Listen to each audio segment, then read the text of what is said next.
এইসব ঋতুতে তো বৃষ্টি কেন? আর আপনার বারবার মনে হবে যে প্রকৃতির অবস্থা এত খারাপ কেন? আর সে সুন্দর গ্রীষ্ম ঋতু কোথায়? কাকড়া যাবো আমি গ্রীষ্মকাল সেই সুন্দর আমি শুধু জানি কথাটা বললাম আমি শুধু জানি আজকে আপনাদের আমি জানিয়ে দিয়ে যাবো বর্ষাকালে আমরা প্রবল হাওয়া পাই এই হাওয়াতে কি হয় ব্যাকটেরিয়া জার্মস জীবাণু সব তো এসে আপনার শরীরে ঢুকবে না অন্য কারোর শরীরে ঢুকবে প্রিয়তমাকে নিয়ে কথা বলছে আমি বুঝতে পারছি না এখানে কি ঋতু নিয়ে কথা হচ্ছে না প্রিয়তমা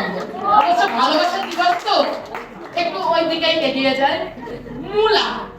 শীতকালে মূলা একটি বিশেষ আকর্ষণ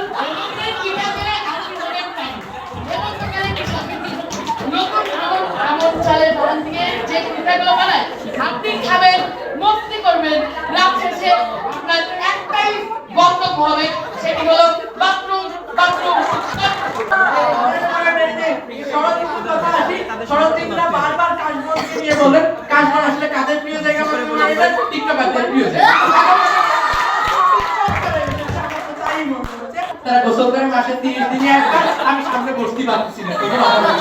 বর্ষা মানে বাজে একটা ঋতু এই সময় বন্যা হয় আর কত কিছুই না হয় বসন্তকালে বিভিন্ন ধরনের রোগ দেখা যায় যেগুলো মানুষকে মৃত্যুমুখে ঠেলে দিতে পারে